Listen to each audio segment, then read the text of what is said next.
प्रभु का रूप कोई भी हो, उनका हृदय तो कोमल है और तभी तो उन्हें कमलाकांत और भक्त वत्सल कहा जाता है। लक्ष्मीपति भगवान विष्णु अपने भक्तों पर हर रूप और हर स्वरूप से कृपा बरसाते हैं। श्री हरि की कृपा पाने के लिए उनके शालिग्राम स्वरूप की पूजा कितनी फलदायी है, ये तो आपने समझा। अब देखिए शालिग्राम के प्रयोग की सावधानी।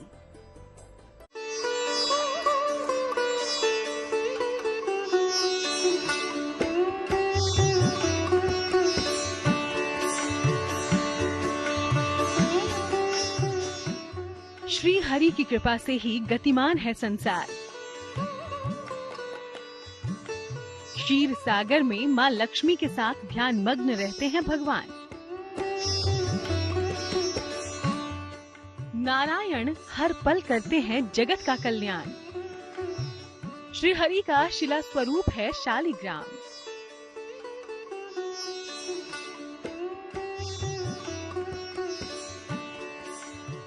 भगवान विष्णु के विग्रह के रूप में शालिग्राम की पूजा की जाती है।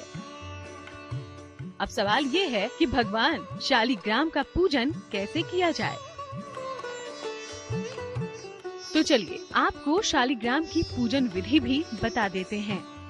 सुबह में प्रातः स्नान करके गंगा जल छिड़क कर घर में गंगा जल का छिड़काव करें, घर में सफाई करें, घर की धुलाई करें, सफाई करें, शुद्धता का पूरा ध्यान रखें। साथ ही साथ एक चौकी पर एक आसनी बिछाएं, यानी लाल रंग का वस्त्र बिछाएं या पीले रंग का वस्त्र बिछाकर भगवान विष्णु को स्थापित करें। उनको मस्तक पर तिलक लगा के उनको सुशोभित करें, उनको फल फूल मिठाई द्रव इत्यादि से उनको प्रसन्न करें। विष्णु सहस्त्र नाम का पाठ करें। घी का दीपक पंचमुखी जलाकर भगवान विष्णु को ध्यान करें। तुलसी का पत्ता बहुत पसंद है। तुलसी का पत्ता चढ़ाने से भगवान विष्णु इतने प्रसन्न होते हैं कि जैसे जीवन के समस्त प्रकार के उसके दुखी कष्ट दूर हो जाते हैं। जो व्यक्ति भी तुलसी पत्र चढ़ाता है तो उसका पूजा सफल हो जाता है।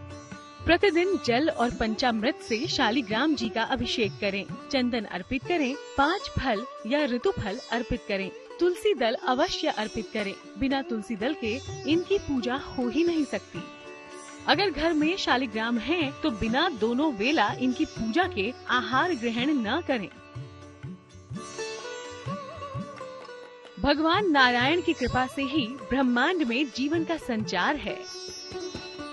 कमल नयन भगवान की जिस भक्त पर कृपा हो जाए उसका जीवन धन्य हो जाता है। भादों में भगवान विष्णु को प्रसन्न करने के लिए सबसे उत्तम उपाय है कि भगवान विष्णु का व्रत किया जाए, भगवान विष्णु के सहस्त्र नाम का पाठ किया जाए। भगवान विष्णु को गाय के खीर का यदि भोग लगाया जाता है तो भगवान विष्णु बहुत ही प्रसन्न होते हैं। भगवान विष्णु के सहस्त्र प्रकार के जो स्वरूप होते हैं उनका दर्शन करना चाहिए।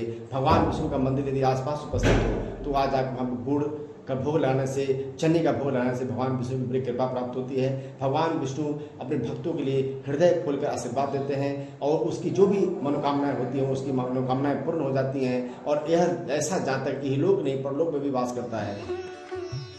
माना जाता है कि भगवान शालिग्राम की पूजा तुलसी के बिना पूरी नहीं होती है। शास्त्रों में कहा गया है जो लोग तुलसी के साथ साथ शालिग्राम की भी रोजाना पूजा करते हैं उस घर से दरिद्रता कोसों दूर रहती है। शालिग्राम को ले जाकर यानी भगवान विष्णु को के लिए पूजा से पहले सर्वप्रथम स्नान करके गंगा जल से स्नान कर ले। गंगा जल यदि न मिले तो घर के शुद्ध पानी से स्नान करके पूजन स्थल को साफ सुथरा करके धो धा के उसे स्वच्छ बना ले। इस प्रकार का स्थिति रखेगा, किसी प्रकार की कोई गंदगी न हो।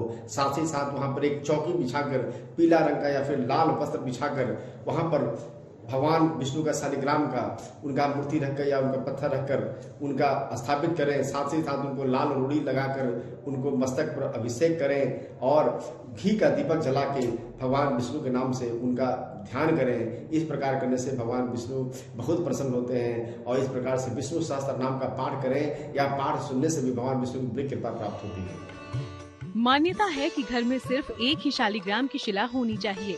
शालिग्राम की पूजा हमेशा स्नान कर साफ वस्त्रों में करें, विचारों को शुद्ध रखें, मांस मदिरा का सेवन न करें।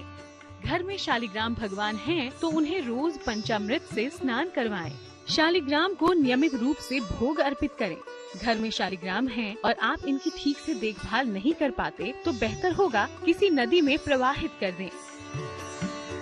भगवान विष्णु के शालिग्राम स्वरूप की आराधना आपको उनकी कृपा का पात्र बना सकती है। इसलिए नारायण को प्रसन्न करने के लिए आप ये उपाय अपनाएं और प्रभु से अपने जीवन को सुखी संपन्न बनाने का आशीर्वाद पाएं।